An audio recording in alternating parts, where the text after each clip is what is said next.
हरिनाम संकीर्तन की जय, हरे कृष्ण महामंत्र की जय, सदा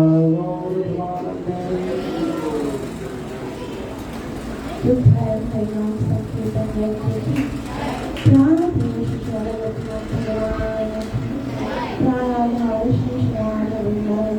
प्राण नित्य लीला प्रवेश हरे शरणाय भक्ति वेदांत स्वामी प्रभुपाद की नित्य गौर प्रेमानंद।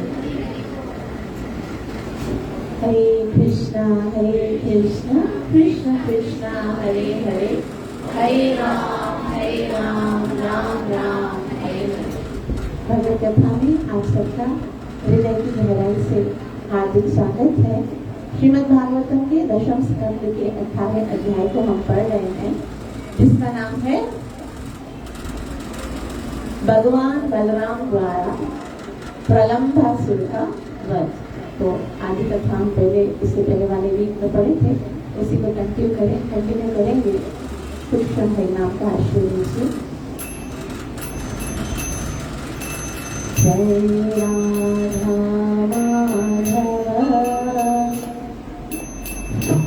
जय कुंज बिहारी,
करते हुए मंगलाचरण करेंगे ताकि हम जो कुछ श्रवण करने वाले हैं उसका हमें पूरा पूरा लाभ प्राप्त हो सके, जो कि है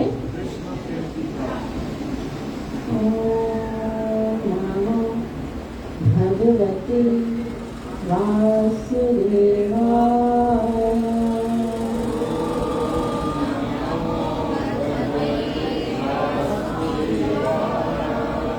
ओम नमो भगवते वासुदेवाय।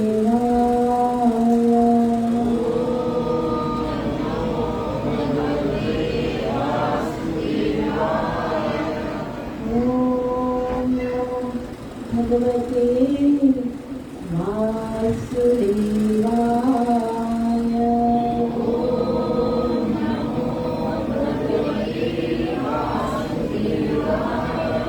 कृष्णाय वासुदेवाय देवकी नंदनाय च नन्दगोपकुमाराय गोविन्दाय नमो नमः। नमः पङ्कजनाभाय नमः पङ्कजमालिने नमः पङ्कजनेत्राय नमस्ते पङ्कजाङ्घ्रये। कृष्णात्वदीयपरपङ्कजपञ्जरान्तम् अद्यैव मे विशतो मानसराजहंसा प्राणाप्रयाणसमये कफवातपित्ते कण्ठावरोधनविदो स्मरणं कुतस्तात् आराध्यो भगवान् ब्रजेशतनाय तद्धाम वृन्दावनम्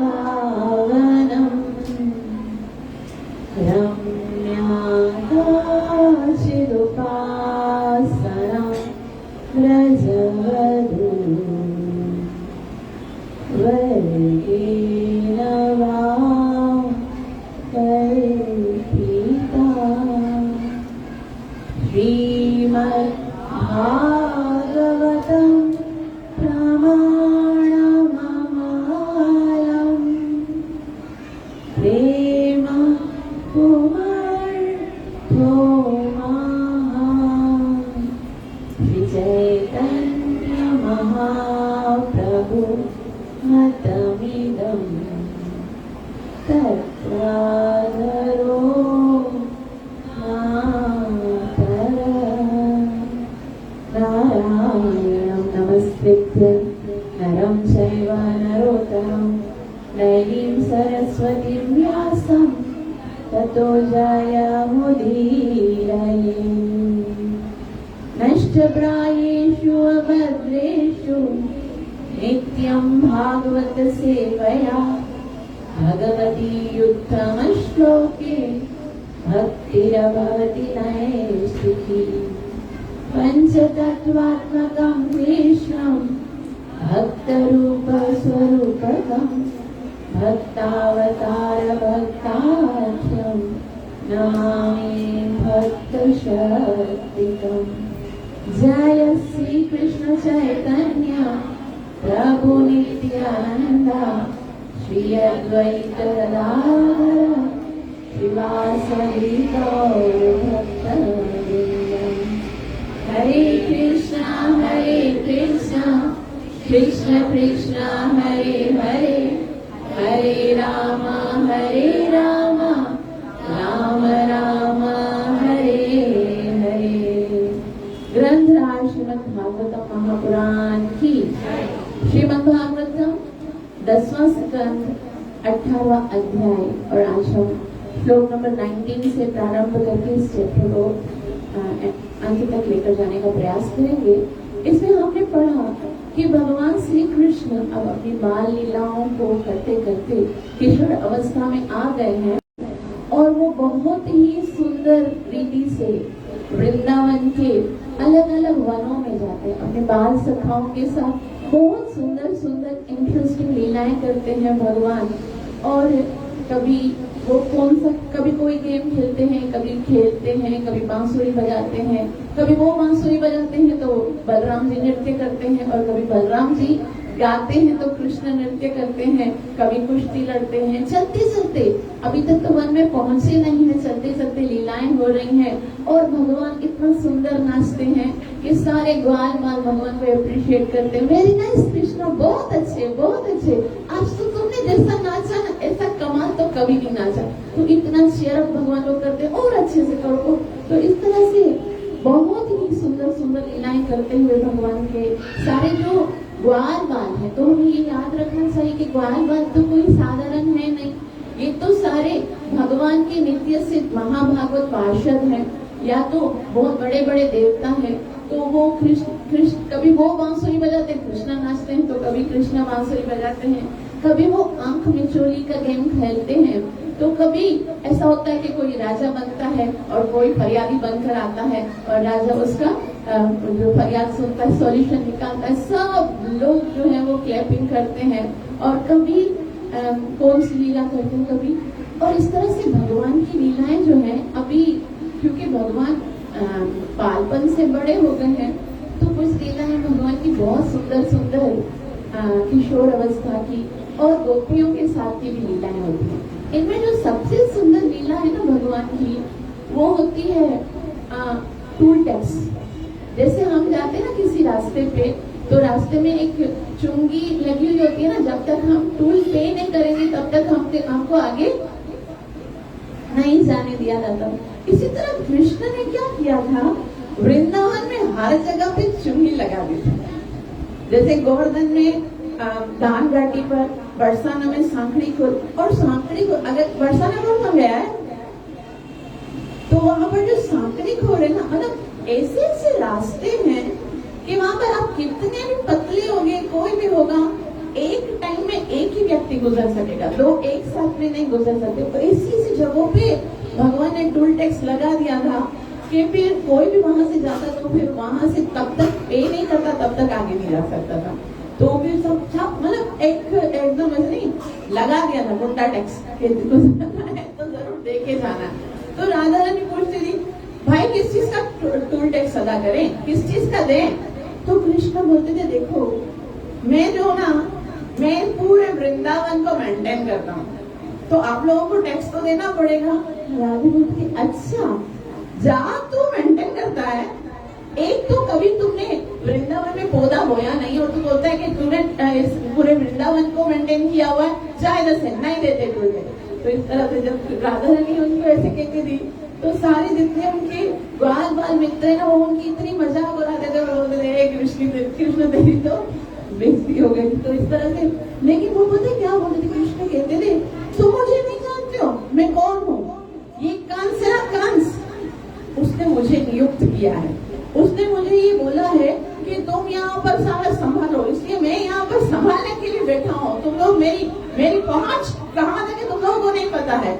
और जो वृंदावन के देव है ना, यहाँ पर जो देव वृंदावन के हैं, उन्होंने भी मुझे ये अधिकार दिया, इसलिए तब तक तुम लोग मुझे टोल टैक्स नहीं पे करोगे ना, तब तक तुमको आगे जाने नहीं दूंगा। और इस तरह से क्या, ये बहुत सुंदर लीलाएं होती थी। लेकिन ये इससे रिलेटेड एक बात है कि जैसे रूप गोस्वामी जो है ना, वो अलग अलग शास्त्र लिखते थे। उन्होंने एक शास्त्र लिखा था ललित माधव। क्या नाम था?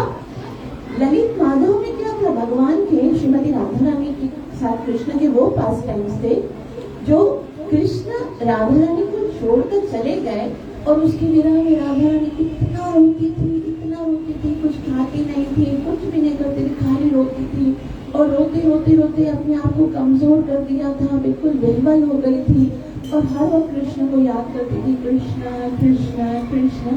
तो जब अभी तो देखो हमारे पास सारे शास्त्र अवेलेबल है ना, हम लोग है ना वेदाबेस में देखते हैं और हम लोग को ना सारा सोशल मीडिया के द्वारा हमको सारे शास्त्र श्री प्रभुपाद जी की कृपा से अवेलेबल है, जब भी चाहे हमारे हैंड में, हमारे मोबाइल फोन में होते।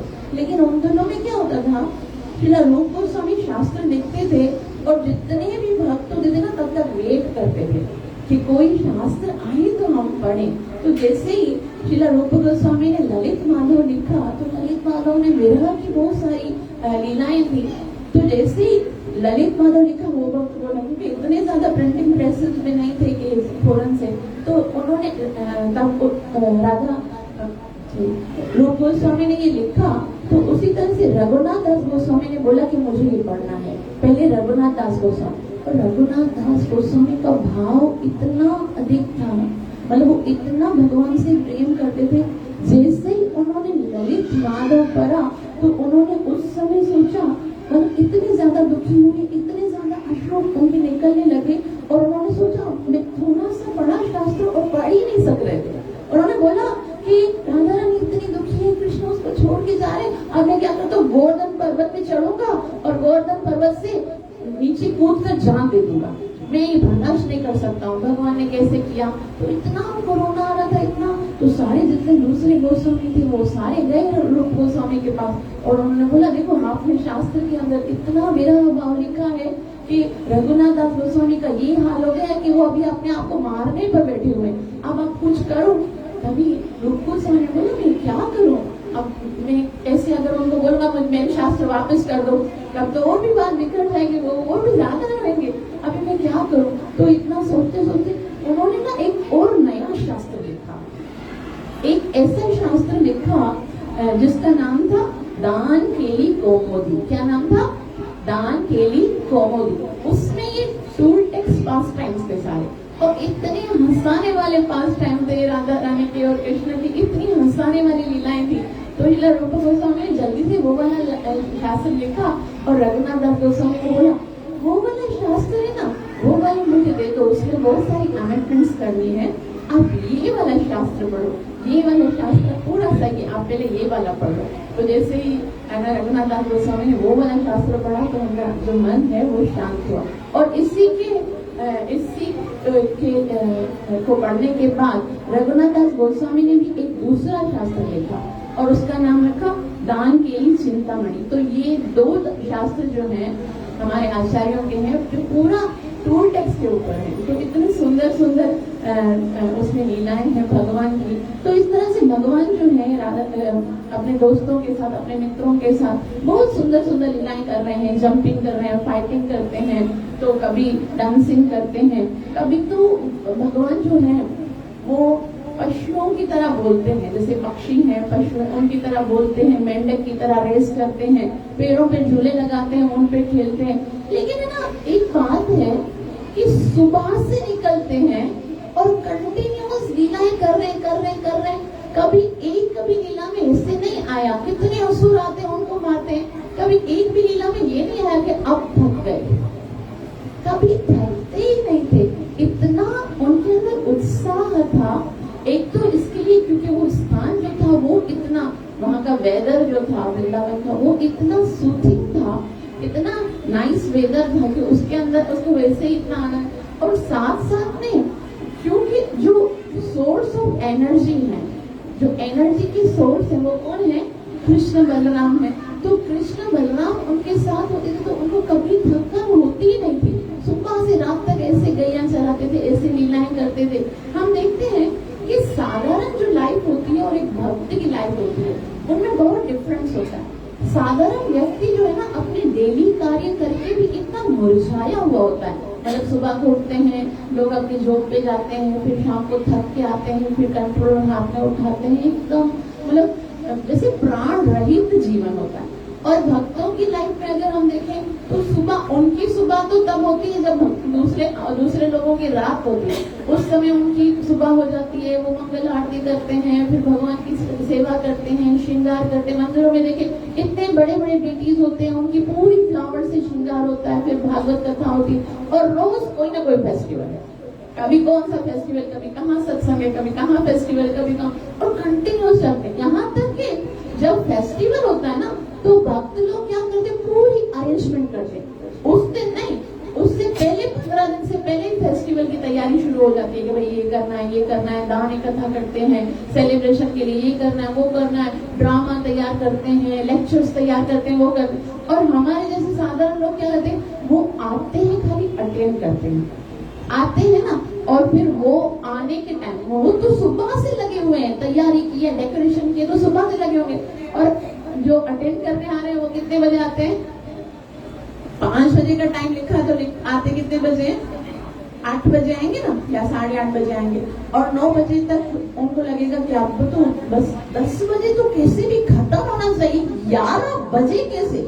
लोगों को एहसास नहीं है इनको कि 11 बजे तक बिठा के बैठते हैं हम लोगों को, कल दूसरे दिन ऑफिस में जाना है, ये करना है, वो करना है। उनको ये नहीं फील होता यार इन्होंने 15 दिन पहले से मेहनत की है और हम 2 दिन, और थक जाता है। मतलब नॉर्मली जो लोग होते हैं वो इतना थक जाते हैं क्योंकि उन्होंने वो जो करते हैं वो कृष्ण से हटकर करते हैं, कृष्ण के लिए नहीं करते हैं। कृष्ण के लिए जब कार्य किया जाता है ना, तब अंदर से उत्साह होता है, तब इतना आनंद आता है, इतना आनंद आता है कि हम भूल जाते हैं कि थककर भी कोई सुबह से, अक्सर कितने भक्त होते हैं जो कितने एक दिन में 4 लेक्चर, 8 लेक्चर्स तक करते हैं सुबह से। हम देखते हैं सर्वमंगल कितनी बड़ी एज है उनकी, और कंटिन्यू जब देखो लाइव होते हैं, जब देखो वो कथा कर रहे होते हैं। राधा गोविंद महाराज इस एज में भी वो है ना इतना प्रचार करते हैं। गोपाल कृष्ण गोस्वामी इस एज में भी सुबह 4:30 बजे हम आती। तो ये क्यों होता है? क्योंकि उन्होंने ना कृष्ण को अपने आप को सौंप दिया है।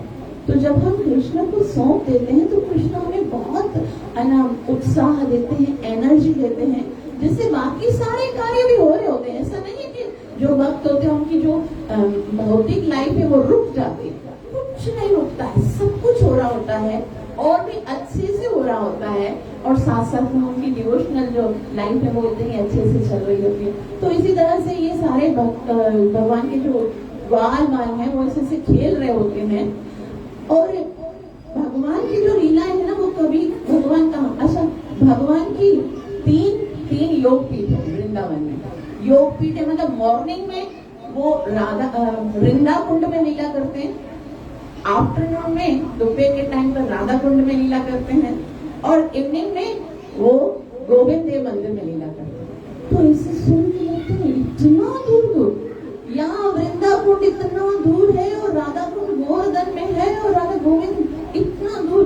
मतलब ऐसा नहीं है, भगवान ऐसे नहीं होते हैं। सुबह को मिलते हैं तप्त कुंड में या वृंदा कुंड में, और फिर राधा कुंड में राधे, और शाम को दोपहर वाली लीला जो है ना वो यहाँ से 25 किलोमीटर, चलो अभी जल्दी करो, वहां जल्दी वहां पर जाने की तैयारी करनी है और वहां पर जाके हमको राधा कुंड में जाके लीला करनी है। और वहां पर बैठ के बोलते हाँ थक गए, 25 किलोमीटर चल के आया हूँ।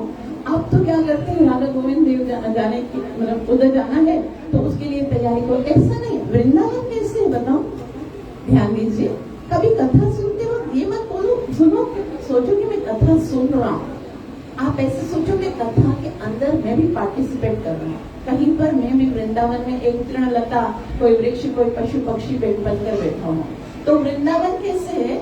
वृंदावन कमल के फूल की तरह है, और उस कमल के फूल की कितनी सारी पंखुड़ियां हैं, हजारों पंखुड़ियां जो हैं वो बड़ी बड़ी, जो बड़े पेटल्स हैं ऊपर वो हजारों तक हैं, और उनके अंदर है ना छोटी छोटी लाखों पंखुड़ियां, और उन हर एक पंखुड़ी पर भगवान की लीला हो रही है। और कैसे होती है? जैसे भगवान को सुबह वृंदा कुंड में जब वो लीला करते हैं तो जैसे उनको राधा कुंड में जाना होता है तो भगवान को चल के जाना नहीं पड़ता। ये जो कमल का फूल है ना वो खुद से बंद हो जाता है, तो फिर क्या होता है, एकदम क्लोज आ जाता है। फिर जब लीला करते हैं तो वो खुल जाता है। फिर वापस से जब भगवान को राधा कुंड से गोविंद देव मंदिर जाना होता है तो ये वापस से कमल बंद हो जाता है। मतलब ये जो धाम है ना वृंदावन में, जैसे जैसे भगवान इच्छा करते हैं वैसे वैसे ही वो धाम जो है रेसिप्रोकेट करता है, वैसे वैसे ही रिस्पॉन्ड करता है। वो धाम भगवान की लीला में सहायता करता है। तो इस तरह से इतनी आनंददायक लीलाएं हो रही है। और अब क्या हो रहा है, उस समय कंस को खाली तकलीफ हो रही है, इतना दुखी है कंस, क्योंकि इससे पहले कालिया दमन लीला हुई, तो कंस ने सोचा जितने भी असुर भेज रहा हूँ सब मर रहे हैं, जितने भी असुर भेज रहा हूँ, तो हाथ है ना सर पे रखकर बैठे हुए थे। सोचे थे ये पहले तो कृष्ण को कुछ समझते नहीं थे, लेकिन अब कंस को लगा कि ये तो कोई साधारण नहीं है, जिसको भी भेज रहा हूँ वो मर जाता है। और कालिया की मृत्यु सुनकर तो उसको बहुत ज्यादा दुख हो रहा था। तो अचानक से वहां पर कंस बैठा हुआ है, अचानक से प्रलंबासुर आता है। और प्रलंबासुर कौन है? प्रलंबासुर जो है वो ब्रह्म वैवर्त पुराण में लिखा हुआ है कि ये बकासुर जो थे, बकासुर पहले जन्म में सुदर्शन सुहोत्र थे और सुहोत्र के भाई थे सुदर्शन, वो प्रलंबासुर है। लेकिन गर्ग संहिता में लिखा हुआ है कि हु नाम का एक गंधर्व है, उसके बेटे हैं ये प्रलंबासुर। तो कभी कभी हमको लगेगा कि भाई इस शास्त्र में वैसे लिखा, उस शास्त्र में वैसे लिखा, तो इसमें कभी भी हमको मतलब परेशान नहीं होना चाहिए, क्योंकि भगवान की लीलाएं जो है ना वो एक बारी नहीं होती हैं, बार बार होती हैं। भगवान ब्रह्मा जी के एक दिन में एक बार आते हैं। तो मतलब भगवान ब्रह्मा जी के एक जीवन में कितने साल की आयु है? 100 साल की आयु, एक साल में 365 दिन। तो मतलब कितनी दफा भगवान आते होंगे, तो बार बार भगवान की लीलाएं रिपीट होती हैं, तो इसलिए अलग अलग शास्त्रों में अलग अलग उनका वर्णन होता है। तो उस तरह से एक कंस जो है वो परेशान बैठा हुआ है, और कंस की एक स्कीम होती थी, पता है क्या? वो कभी भी राक्षसों को, असुरों को और दूसरे जो शक्तिशाली राजा है ना उनको मारते नहीं थे। उधर जाके वो एक अनाउंसमेंट करते थे, देखो या तो मेरे साथ युद्ध करो या तो मुझे सरेंडर करो। तो जो सरेंडर करते थे वो तो कर लेते, लेकिन कंस के पास इतनी शक्तियां थी कि जो युद्ध करते थे ना वो हमेशा हार जाते थे, और हार जाने के बाद भी किसी को नहीं मारते थे, बोले अब तुमको मेरा गुलाम बन के रहना है। और जितने भी असुर थे, जितने भी राक्षस थे, जितने भी बड़े बड़े राजा थे, वो उसके अंडर में काम करते थे। लेकिन अभी तो कंस ने सोचा कि इतने सारे असुरों को भेजा, पूतना को भेजा, बकासुर को भेजा, तृणावर्त को भेजा, शक्तासुर को भेजा, कागासुर को भेजा, सब मर गए। तो इसका मतलब है अभी ये कोई है ना बालक साधारण है नहीं। तो उतने प्रलंबासुर आ गया, तो बोला महाराज कंस आप इतने चिंतित क्यों दिखाई दे रहे हैं? तो बोला तुम्हें नहीं पता, मुझसे चिंता की वजह पूछ रहे हो? तुम्हें पता नहीं है ये जो ग्वाला छोटा सा कृष्ण है, उसने मेरे सारे असुरों को, जितने मेरे सहायक हैं, सबका वध कर दिया है, और तुम मुझसे पूछ रहे हो वो क्या चिंता है? तो वो बोलते हैं कि मुझे दे दो, मुझे खाली 2 घंटे का, सिर्फ 2 घंटे का अवसर दे दो, मैं उस कृष्ण को खत्म करती हूँ। तो कंस जो है उसकी तरफ देखकर बोलते हैं मतलब ये हो ही नहीं सकता, बहुत सारे लोगों ने पहले से भी दावे किए और सब निकल गए, सब जो है ना मौत के घाट में चले गए हैं। तो तुम तो बोला तो आपके इस तरह कहने का क्या अवस्था? बोला ये मुझे पता है तुम नहीं कर सकते हो, ये कोई साधारण बालक नहीं, ऐसा लगता है जो भी इसके पास बेचता हूँ ऐसा लगता है जैसे पतंगा जाता है ना अग्नि में फूस होके मर जाता है, जलकर भस्म हो जाता है, ऐसे पतंगों की तरह भस्म हो रहे हैं। इसीलिए तो बोलते नहीं, मुझे तो चांस तो देकर देखो, मैं उन बेवकूफों की तरह नहीं जाऊंगा जो तुम्हारे पहले असुर गए, मैं एक अलग स्टाइल, तो एक बार मुझे जाने के लिए दो। तभी कंस बोलता है ठीक है, अगर तुमने मरने का निश्चय कर लिया है तो जाओ, तुम भी है ना आजमा के देख लो। मतलब कंस को पता था कि कृष्ण से बचना बहुत कठिन है, तो वो क्या सोचता है कि अभी ये सारे जो दूसरे सारे असुर जो थे वो राक्षस बन कर गए, लेकिन मैं क्या करूंगा, मैं उनका मित्र बन के जाऊंगा, और मित्र बन के जाऊंगा उनके, और मित्र बन के उनको किसी भी तरह से वहां से लेके आऊंगा और कंस तक पहुंचा दूंगा, और ये तो मेरे लिए बिल्कुल भी मुश्किल नहीं लगेगा। तो इस तरह से क्या करते, सारे जितने बालक हैं वो खेल रहे होते हैं, और सारे खेलते खेलते यहाँ वो प्रलंबासुर जो है वो आ जाता है, और प्रलंबासुर उस टाइम पर गोपरूपी प्रलंबो गादसुस्तज्जिहर्षवा, तो वो गोप रूपो प्रलंबा, गोप का रूप धारण करके आते हैं। और भगवान तो सब जानते हैं, ऐसा नहीं है कि कृष्ण ने सोचा होगा शायद ये गोप है, लेकिन भगवान ने बोला आया तो मेरे पास है ना, अपीचे सुदुराचारो भजते माम, आ जाओ, भले तुम कैसे भी हो, तुम चाहे राक्षस हो, चाहे असुर हो, चाहे कुछ भी हो, तुम आ जाओ, मैं तुम्हें स्वीकार करूंगा। ये भगवान ने पहले से हम सबके लिए वचन दे दिया। तो आ गया। तो भगवान ने आगे कहते हैं शुकदेव गोस्वामी, तम विद्वानपि दाशार्हो भगवान सर्वदर्शन अन्वमोदत तत्सख्यम वदं तस्य विचिन्तयन् तम विद्वानपि दाशार्हो, मतलब वो तो जानते हैं, विद्वान है, भगवान को सब पता है, भगवान सर्वदर्शना, वो सब जानते हैं, फिर भी अन्वमोदिता तत्सख्यम, फिर भी सोचा कि नहीं, भले ही राक्षस है लेकिन मेरा सखा है, मेरा मित्र है। और जबकि वो क्या कर रहा था, वदम तस्य विचिन्तया, वो बिल्कुल प्लानिंग करके आया था कि मैं इन दोनों का वध कर दूंगा।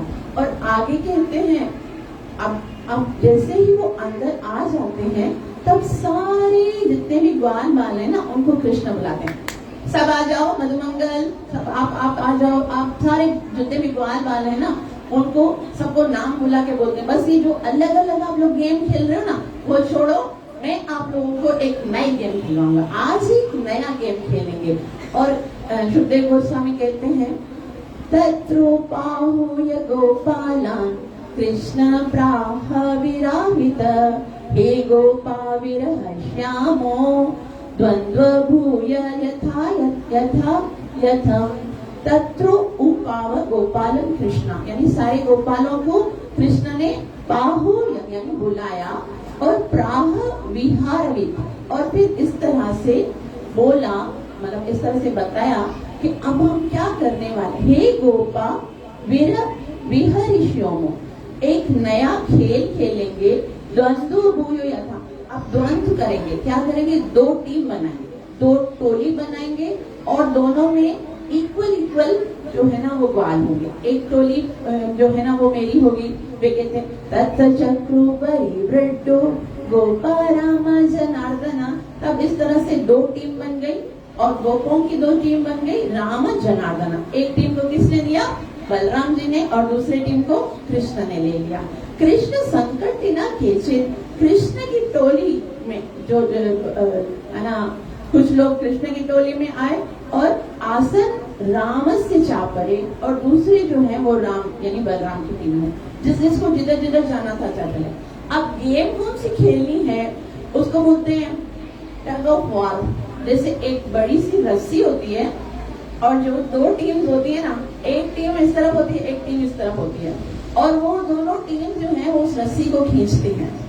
अब उसमें खाली बल का प्रदर्शन नहीं होता है, खाली ऐसा नहीं, अगर आपके पास खाली बल भी होगा, स्टाइल नहीं होगा, तो भी आप हार जाओगे, मतलब यूनिटी नहीं होगी तो भी आप हार जाओगे। तो ये पूरा जो है ना वो बैलेंस्ड गेम होता है, एक साइड पे कृष्ण की टीम होती है, एक साइड पे बलराम की टीम होती है, दोनों एक जोड़ लगाते हैं। और उस गेम की एक शर्त रखी गई। क्या शर्त रखी गई, शुकदेव गोस्वामी बताते हैं, आचिरुर्विविधा तीरा बाह्य वाहक लक्षणा यत्रारोहन्ति जेतारो विहन्ति च पराजिता।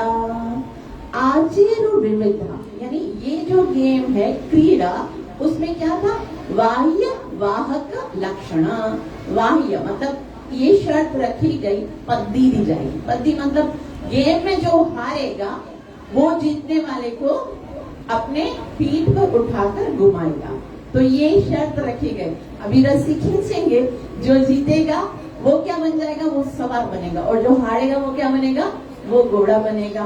और यत्रो हंति जेतारो यानी जीते, जेतारो मतलब जो जीतेगा, वहंती च पराजित, पराजित को अपने ऊपर वहंती यानी वहन करेगा या ढोकर चलेगा। और उसके बाद क्या होता है, वहंतो वाह्यमानाश्च चारयन्तश्च गोधनम् भाण्डीरकं नाम वटं जन्मो कृष्ण पुरोगमा। और जैसे ही गेम शुरू होती है तो गेम शुरू हो गई और कृष्ण की जो टीम थी उसको बलराम जी की टीम ने हरा दिया। मतलब कृष्ण वाली टीम गिर गई और बलराम वाली टीम जो है वो जीत। क्यों हुआ ऐसा? क्योंकि ये जो गेम है, ये जो लीला है, इसमें हीरो कौन है? इसमें हीरो बलराम जी है। तो जाहिर जो हीरो होगा वही जीतेगा ना। तो कृष्ण ने भी उनको जीतने दिया। अब सारे जो हैं वो बलराम की जो टोली है, राम संकटिनो यर्हि श्रीधाम ऋषभात्पादय क्रीडाय जयन्नस्ताः तानुः कृष्णदयो नृप। वो शब्देव गोस्वामी को बताते हैं जब खेलों में भगवान बलराम की टोली श्रीधामा, वृषभ तथा अन्य सदस्य विजयी हुए तो कृष्ण तथा उनके साथियों ने उन सबों को अपने ऊपर चढ़ा दिया। अब किस तरह से चढ़े हैं? आवाह कृष्णो भगवान श्रीधामानं पराजित वृषभं भद्रसेनस्तु प्रलंबो रोहिणी सुत। आवाह कृष्णो भगवान, यानी जो भगवान कृष्ण है उनको उनके ऊपर कौन बैठे हैं? श्रीदामानं पराजिता। श्रीदामा जो है वो कृष्ण के ऊपर बैठे हैं। और वृषभम भद्रसेना, और भद्रसेन के ऊपर कौन बैठे हैं? वृषभ बैठे हैं। और प्रलंब रोहिणी सुता, और प्रलंब जो है वो किसके ऊपर बैठे हैं? रोहिणी के सुत। कौन है? बलराम जी। बलराम के ऊपर कौन बैठे हैं? प्रलंबासुर। अरे ये प्रलंबासुर ना बहुत ज्यादा बुद्धिमान था। उसने देखा ये जो ना ये कृष्ण सब हीरो तो ये है, लेकिन इसको ज्यादा बल देने वाला जो है ना, इसको जो सपोर्ट करने वाला है ना, वो ये बलराम है। तो मैं क्या करता हूँ, पहले इस बलराम को इससे दूर कर देता हूँ। ये बलराम इससे, ये तो छोटा सा, मैं कृष्णा इतना मासूम, इतना इनोसेंट, इतना छोटा सा लगता था कि वो समझते थे कि बलराम जी तो है ना वो बहुत शक्तिशाली लगते थे और बहुत ज्यादा ऐसा लग रहा था कि उनकी सपोर्ट है ना, इसीलिए ये कर पाता है। अब ये चला जाएगा तो ये तो छोटा सा है, तो रोने में आधा खत्म हो जाएगा, तो इसको मारने में ना बहुत सरल लगेगा। इसीलिए वो क्या करते हैं, बलराम जो है ना उसको अपने ऊपर बिठाते हैं और सोचते हैं कि मैं इसको बहुत दूर लेके जाऊंगा। और आगे अविष्यहं मन्यमाना कृष्ण दानव पुंगव वहन् द्रुततरं त्रागात् अवरोहणंत परम। तो वो क्या करते हैं, अवश्य हम बहुत दूर चले जाते हैं, विचार करते हैं कि मैं दूर चला जाऊंगा और फिर तेजी से उस स्थान से आगे। पहले तो क्या होता है, सब लोग साथ साथ में चलते हैं, जैसे गेम होती है ना, तो सब ऊपर चढ़ते हैं। जैसे श्रीदामा के ऊपर कृष्णा बैठे हुए हैं और भद्रसेन के ऊपर वृषभ बैठे हुए हैं, बलदेव जी जो है वो इसके ऊपर बैठे हुए हैं, प्रलंबासुर। तो सिलो सब साथ साथ में चलते हैं, साथ में चलते तब तक तो जीते। और यहाँ पर इस लीला में एक सुंदर बात क्या है कि कृष्ण जी जो है ना वो सबसे पहले योग माया का पर्दा बलराम जी के ऊपर फेंका कि बलराम को पता ही नहीं लगने दिया कि ये असुर है। वरना तो अगर पता चल जाएगा तो गेम में वो मजा नहीं आएगा ना। इसलिए भगवान ने कहा मजा आना चाहिए। तो भगवान को क्या है, वो बहुत आनंद लेते हैं। हाँ, ऐसा मतलब जो भी लीला होती है ना उसमें बहुत आनंद लेते हैं। कोई भी असुर आता है उसके साथ खेलते हैं, थोड़ा पिटते भी हैं, थोड़ा पीटते भी हैं। जैसे अभी आपने देखा था कालिया नाग की लीला, कितना तो नृत्य किया। अभी मारना ही तो भूसा लगा के मार के निकाल, उन्हें पूरा का पूरा मजा लेते थे। जो भी गेम होती थी, जो भी लीला होती थी ना, उसमें भगवान पूरा का पूरा एंजॉय करते थे। तो और लेकिन बलराम जी वो पूरा फोकस करते थे कि नहीं मुझे क्या करना है, बस असुर आ गया ना उसको बस मारना है, भूसा लगा और मर जाए बस। तो भगवान ने सोचा अगर ये इसको पता चलेगा तो ये ऐसे ही करेगा। तो इसलिए भगवान ने पूरा माया का पर्दा जो है ना बलराम के ऊपर डाल दिया था। बलराम को पता ही नहीं लग रहा था कि बलराम सोच रहे थे कि ये इसको हुआ क्या, मतलब ये डाल छोटे क्या किधर जा रहा है भाई, किधर, वो उधर जा रहा है एकदम पीछे। उसको बोलते किधर जा रहे हो तुम, लेकिन वो तो सुन ही नहीं रहा है क्योंकि वो तो राक्षस है ना। लेकिन बलराम को फिर भी नहीं लग रहा था कि ये असुर है। मतलब अपने अपने आप को ये समझने नहीं दे रहे थे कि ये कोई असुर है। और कृष्ण जो है वो देख रहे हैं कि ये जा रहे हैं, और फिर बलराम जी जो है वो दूर दूर उधर से जा रहे होते हैं। तो जैसे ही देखते हैं कि जा रहे हैं तो आचार्य शुकदेव गोस्वामी उस सीन को बताते हैं। शुकदेव गोस्वामी कितना टेस्ट लेकर एक एक श्लोक को लिखते हैं। मतलब मैं जब पढ़ती हूँ, अभी देखो ये तो असुर है ना, असुर कैसा होगा? काला सा, बद्धा सा, खूंखार, खौफनाक होगा ना, कैसा होगा?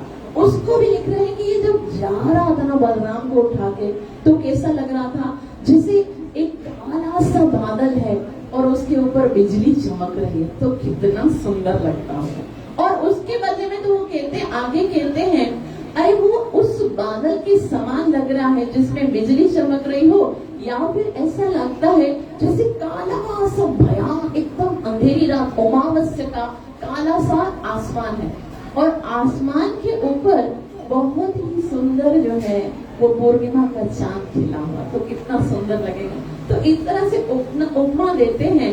और वो आगे बताते हैं शुकदेव गोस्वामी कि जैसे ही वो जो प्रलंबासुर है वो आगे बढ़ता है, तो उस समय बलराम जी को भय होने लगता है। वे कहते हैं, निरीक्षतत्व पुरलंबरेचर प्रदीप देवकुटी ततो ग्रदशक्रम। वो कहते हैं कि वो जब ऐसा लग रहा था आकाश की तरफ, बहुत ही तत्व पुरलंब, आकाश की तरफ बहुत ऊपर उड़ रहा था, बहुत ऊपर उड़ रहा था। इसमें एक बात ये भी आती है कि ना बलराम जी की एक इच्छा भी थी। वो क्या थी कि जब तृणावर्त आया था तो उसने किसको उठाया था? कृष्ण को उठाया था, और कृष्ण को उठा के वो बादलों के पास चला गया था। कृष्ण तो बलराम को लेके नहीं गए। अभी बादलों से जब नीचे हम देखते हैं तो कितना अच्छा लगता है। तभी से बलराम ने सोचा था कोई असुर तो मुझे भी ऊपर लेके जाए, मैं भी तो नीचे देखूं ना कितना अच्छा लगता है। तो वो भी बलराम जी की इच्छा थी। और उस समय जो है वो इतना ज्यादा, उसकी आंखें जो थी वो कहती थी प्रतिबद्रिक रुकती, बहुत ही ज्वाला उनकी आंखों से निकल रही थी, वो जो असुर था। और ज्वालित शंख कटकटी कीट कुंडला, उसके जो अग्नि जैसे बाल थे, और उसने कुंडल जो पहने हुए थे वो भी बाजूबंद, वो सारे सोने के थे, वो तेजी से बढ़ रहा था। और उसको देखकर बलराम जी फिर भी नहीं समझ पाए। उनको बलराम जी को अभी क्योंकि माया थी तो उनको ऐसा लगा था मैं ग्वाल बार हूँ और ये पता नहीं मुझे कहाँ लेके जा रहा है। और अचानक से बलराम जी जो भयभीत हो गए, वो बलराम जी जो समस्त संसार को भयमुक्त करने वाले हैं, वो बलराम जी जो प्रत्येक जीव को बल प्रदान करने वाले, आज भयभीत हो रहे हैं। तो आचार्यगण बताते हैं कि बलराम जी के भयभीत होने के अलग अलग कारण हैं। पहला तो वो इसलिए भयभीत हो रहे हैं कि मैं ग्वाल बाल हूँ, ये तो बहुत शक्तिशाली है, मैं भला इसको कैसे मारूंगा। और दूसरा कारण बताते हैं कि ये तो ग्वाल बाल बन के आया था, अगर एक ग्वाल बाल बन के आ सकता है मतलब दूसरे भी हो सकते हैं इसकी टीम में। ऐसा नहीं हो कि ये मेरे साथ आया तो कृष्णा के साथ भी कोई असुर ना गया हो, तो कहीं वो कृष्ण को हारे, क्योंकि बलदेव जी जो है उनको उनकी रिस्पॉन्सिबिलिटी थी कृष्ण की सुरक्षा। तो मुझे तो ये बहुत दूर लेके आया है, कहीं ऐसा ना हो कि कोई ऐसा असुर कृष्ण को भी लेके गया हो और कृष्ण इस समय संकट में हो। और वो आंखें वो ये सोच रहे थे कि ये तो बहुत भयानक है, तो इसको मुझे मारना चाहिए या नहीं मारना चाहिए। मित्र बन के आया था तो मुझे इसको मारना चाहिए या नहीं मारना चाहिए, मुझे क्या करना चाहिए। तो ये थोड़ा सा भयभीत हो रहे थे। लेकिन बाद में अब जो है ना बलराम जी को थोड़ा सा समझ में आ गया, क्योंकि उसको लगा कि कृष्ण भी संकट में ना हो, अब तो इसको जो है ना मुझे जरूर सबक सिखाना चाहिए। उसी समय वो जैसे उसको बलराम जी को याद आता है अर्थागत स्मृति भयो रिपु बलम, तो वो अपने अभयो भय समाप्त हो जाता है और वो सोचता है अच्छा तुम मुझे मेरे साथियों से दूर ले जाकर मुझे हराकर मारना चाहते हो तुम। और ऐसे जैसे ही वो सोचते हैं तो वो क्या करते, वो बलराम जी जो है ना अपना वजन बढ़ा देते, इतना वजन बढ़ा देते हैं कि वो जो है ना, वो क्योंकि बलराम जी उसके ऊपर बैठे हुए थे, पहले तो वो असुर थे, लेकिन बलराम जी का वजन इतना, जैसे उसके ऊपर है ना कोई रेंज ऑफ माउंटेन्स, बहुत सारे पहाड़ों के झुंड जो है ना उसके ऊपर बैठे हो, तो उसका पूरा वजन टूटने लगा। और जैसे ही ऐसा उसको फील होने लगा, उसी समय वो अपने रियल रूप में आ गया। अपना जो राक्षसी स्वभाव रूप जो था, वो राक्षस वाला स्वरूप धारण कर लिया उसने। और वो कोशिश कर रहा था कि मैं बलराम जी को हराऊं, लेकिन ऋषाहनत शिरसी दृढ़े मुष्टिका, बलराम जी ने देखा तुम मुझे मारोगे, और ऋषाहनत, इतना क्रोध आया उनको, इतना क्रोध से क्या किया उन्होंने, शिरसी दृढ़े मुष्टिका, जोर से ठोसा मारा उसको जोर से। और उसका क्या हुआ, सुरादिपो गिरिमिव वज्रहंसा, सुरादिपो, जैसे इंद्र जो है, कभी अगर किसी पर्वत के पास जाते हैं, और इंद्र के पास एक बहुत ही सुंदर हथियार है, क्या नाम उसका, वज्र, कहाँ से बना है, दरिद्र ऋषि की हड्डियों से, और वो इतना खतरनाक है कि वो अगर किसी पर्वत के ऊपर ऐसे लग जाता है तो वो पर्वत जो है वो रेजा रेजा हो जाता है, एकदम रेती बन जाता है पर्वत उसी टाइम। और उसने जैसे ही बलराम जी ने जोर से उसको मुक्का मारा, ऐसा जैसे वोल्केनो फटता है ना और उसमें से वो निकलता है, लावा जैसे निकलने लगता है, तो उसी तरह यहाँ ऐसा बताते हैं आचार्यगण कि जैसे एक वाटरमेलन है ना, वाटरमेलन को आप नीचे फेंको ठाक करके, तो क्या होगा, एकदम करके फट जाएगा। तो उस तरह से उसका जो सर है ना, उसके टुकड़े टुकड़े हो गए, और उसका सर फट गया तुरंत ही। और मुखात अग्नि धीरा धीरमा का सिरटोसुरा, और मुख से जो था वो रक्त उगलने लगा और वो बेहोश हो गया। और माहवरम वसुपत समीरन, और फिर उस टाइम पर इतना जोर से इतना भयानक स्वर उत्पन्न हुआ है, ऐसा लग रहा था जैसे पर्वत जो है वो आपस में टकरा रहे हो, इतना, क्योंकि वो इतना ऊपर गया था ना, और ऊपर से जब वो ठक्स के मार के जब नीचे गिरा है तो ऐसा जोरदार आवाज आई है। और उस आवाज से पूरा जो वृंदावन का वो जो वन है वो ऐसे गूंज रहा था, कान में जैसे आखिर तक आवाज आ रही थी, ठाक करके जब आवाज आती है ना, सब लोग ढूंढ रहे क्या हुआ है, कौन गिरा। तो इस तरह से, और इस तरह से वो इतना आसानी से, बलराम जी जो है वो बहुत सरलता से बस ठाक करके मार देते हैं। लेकिन कृष्ण क्या करते हैं, कृष्ण को जब भी है ना, कृष्ण को वो तो चाहिए होता है जिसके साथ गेम खेलिए, दूसरे छोटे छोटे जो होते हैं ना उनके साथ लड़ाई करने में उनको मजा नहीं आता। जब भगवान जाते हैं कंस के वहां रंग महल में जाते हैं, रंगमंच में, तो कृष्ण के साथ बहुत सारे योद्धा लड़ाई करते हैं, चाणूर, मुष्टिक और बहुत सारे शर तोषर। उनके साथ जब कृष्ण लड़ाई कर रहे होते थे ना, तो शुकदेव गोस्वामी लिखते हैं कि कृष्ण एक जोर से उसको मारते हैं, फिर देखते हैं कंस की तरफ। कंस क्योंकि ऊपर बैठा होता है ना, ऊपर बैठा होता है, तो उसको कृष्ण को लगता है मुझे उसको मारना है, मतलब मुझे यहाँ उधर क्यों रखा है, मुझे उतर जाने दो।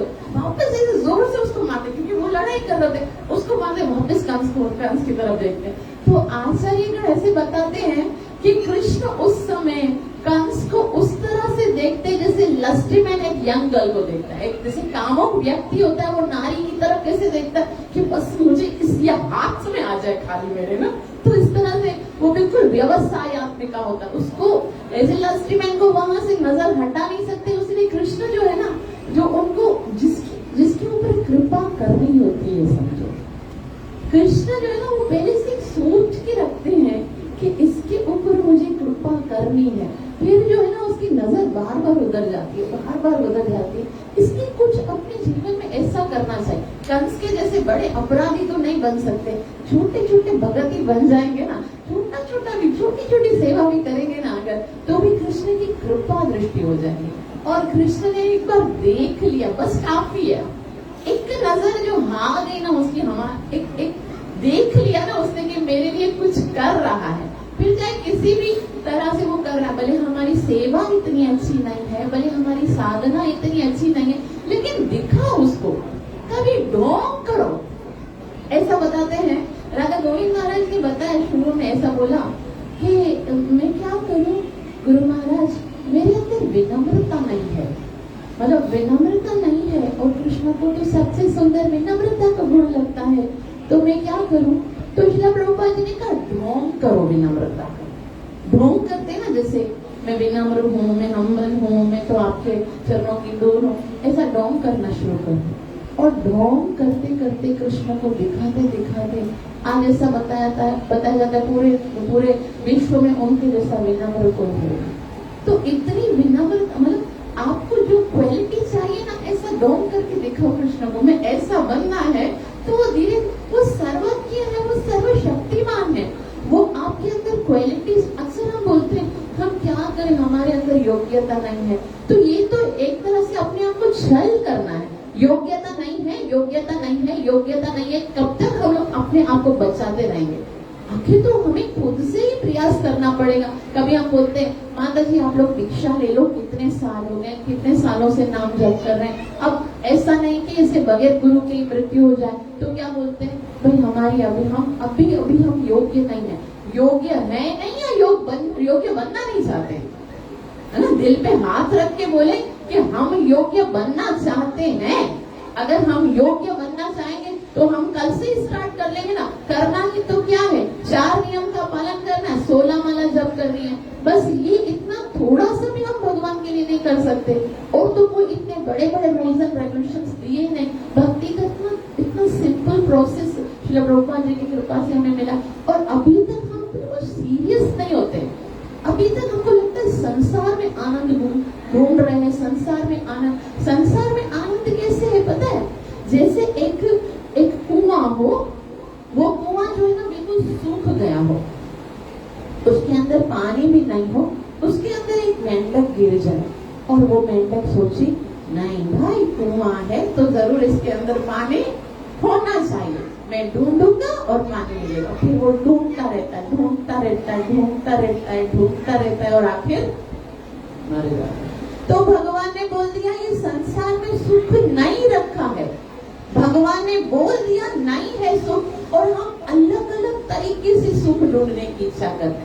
अरे भगवान को क्या खबर कि भाई इधर हम लोग घूमने जाते हैं बहरिया टाउन में, तो वहाँ पर मजा आता है। भगवान को क्या खबर, भगवान के टाइम में सिंगापुर तो था ही नहीं, तो हम सिंगापुर में जाके मजा करके आएंगे। भगवान ने लिख दिया नहीं है, दुखालयम है। उस टाइम पर अमेरिका, यूके, लंदन ये सब तो कंट्रीज थे नहीं ना। आज तो बहुत सारे एंटरटेनमेंट की जगह है। भगवान बेचारे जब आया था तो वृंदावन के कंकर पंथर में मजा नहीं आया तो बोल दिया, लेकिन भगवान ने ये सृष्टि बनाई है, भगवान ने पूरे जगत को बनाया। ये तो इतनी सारी इन्वेंशंस जो आज लगती हैं, ऐसे कलयुग तो करोड़ों दफा आए, करोड़ों दफा ये सारी इन्वेंशंस हुई, करोड़ों दफा लोगों ने करके देखा और फिर भी उसे आनंद नहीं आया। तभी तो भगवान ने कहा सकल सृष्टि का राजा तो किया, हरि का नाम जपे सो सुखिया। तो भले हम कितना भी प्रयास कर रहे हैं, भौतिक जगत में आनंद आने वाला नहीं है। आनंद तो केवल भगवान के पास ही मिलेगा। तो फिर क्या होता है, उस समय जो बलराम जी है वो उसको मार देते हैं, वो नीचे गिरता है। और आगे लिखते हैं मैत्रेय ऋषि के सुखदेव गोस्वामी कहते हैं, दृष्ट्वा प्रलम्बम निहितम बलेन बलशालिना गोपासु विस्मिता आसन साधु साध्व इति वादना। दृष्ट्वा प्रलम्बम निहितम, जैसे ऊपर से प्रलंबासुर नीचे गिरता है, निहितम देखा, बलेन बलशालिना, बलराम ने उसको किस तरह से बल के साथ गिराया है। गोपासु विस्मिता, सारे जितने भी गोप थे उसको इतना बड़ा आश्चर्यचकित, जो राक्षस था उसको देखकर सब चकित हो गए। और फिर साधु साधु इति वादना, सब बोलने लगे साधु साधु, वेरी नाइस, बहुत सुंदर, बहुत खूब। बलराम जी ऐसे फिर बलदेव जी की जय करने लगे, बलदेव की जय, बलराम की जय, कृष्णा बलराम की। तो इस तरह से जय पुकारते थे। और उसके बाद क्या होता है, आशीषो भी गृणान्तस्तम प्रशंसन सुस्त दर्हणम प्रेत्यगातमिवालिङ्ग्य प्रेम विविमल चेतसम। तो उसके बाद आशीषो गृह मतलब सारे जो जितने भी ग्वाल बाल हैं वो उनको आशीर्वाद देते हैं, उनको सुंदर सुंदर भेंट देते हैं। कोई उनके लिए फल लेकर आता है, कोई उनके लिए फूल लेकर आता है और बहुत ही सुंदर प्रशंसा करते हैं। और उसके बाद क्योंकि वो बहुत इतना बड़ा राक्षस था, बलराम जी को लेके गया था, बलराम जी तो बहुत प्यार करते, सब लोग बहुत प्यार करते हैं बलराम जी से, इसलिए प्रेत्यागत मेवालिंग्य इतना प्यार से उनको आलिंगन किया बलराम जी को। ऐसा लग रहा था उनको प्रेम विह्वल चेतसा, ऐसा लग रहा था मानो बलराम जी मरकर वापस जीवित हुए। जैसे कभी कभी होता है ना, कोई बहुत बड़ा एक्सीडेंट हो जाता है या कुछ हो जाता है, अपने प्रिय को कुछ हो जाता है और फिर जब वो वापिस हमारे सामने आता है तो हमको कैसा लगता है, उसको चमट के प्यार करते हैं कि ये भगवान अगर इसको छीन लेते तो हमारा क्या होता। तो इस तरह से सब लोग प्यार करते हैं। और फिर आगे सुखदेव गोस्वामी कहते हैं, पापी प्रलंबे निहिते देवा परम निर्वृता अव्यवर्षन् बलं मायै शशंसु साधु साध्वती। पापे प्रलंबे निहिते, जैसे ही देखा कि ये पापी प्रलंबासुर मर गया है, देवा परम निवृत्ता, बहुत सारे देवी देवताओं को बहुत ज्यादा खुश हुए। क्योंकि ये असुर लोग जो है ना, खाली मनुष्यों को तपाते नहीं है, देवताओं का भी सत्यानाश करते हैं, उनको भी बहुत तंग करते हैं। तो देवता बहुत ज्यादा खुश होते हैं। हमने देखा है जब भी कोई राक्षस मरता है तो उसी समय सारे देवी देवता वो सारे देवी देवता जो है ना, वो उनकी वजह से परेशान होते हैं। फिर सारे देवी देवता जो है ना, वो आकाश में खड़े होते हैं। ये हरे कृष्णा कृष्णा कृष्णा हरे हरे, हरे राम राम राम हरे हरे, हरे कृष्णा कृष्णा कृष्णा हरे हरे, हरे राम राम राम हरे हरे, हरे कृष्णा कृष्णा कृष्णा हरे हरे, हरे राम राम राम हरे हरे। तो सारे देवी देवता जो है वो आकाश से फूलों की वर्षा करते हैं। वो श्री कृष्ण कन्हैया लाल की, वो श्री बलराम की। ये बहुत सुंदर लीला थी जिसमें हमने प्रलंबासुर के वध के विषय में पढ़ा। आप सबका बहुत बहुत आभार। कृपया मुझे आशीर्वाद दीजिए कि मैं अपनी सेवा और साधना को अच्छे से कर सकूं और हरिनाम का जप करके गुरु और गौरंग को प्रसन्न कर सकूं। ग्रंथराज श्रीमद् भागवतम महापुराण की, ग्रंथराज श्रीमद् भागवतम महापुराण की, हरि पावन अवतार चैतन्य महाप्रभु की, युग धर्म हरिनाम संकीर्तन यज्ञ की, नित्य लीला प्रवेश अभय शरणारविंद भक्ति वेदांत स्वामी श्रील प्रभुपाद की। निताई गौरव प्रेमानंदे, निताई गौरव प्रेमानंदे, निताई निताई निताई गौरव प्रेमानंदे। ये होली वगैरह भी जो है कृष्ण ने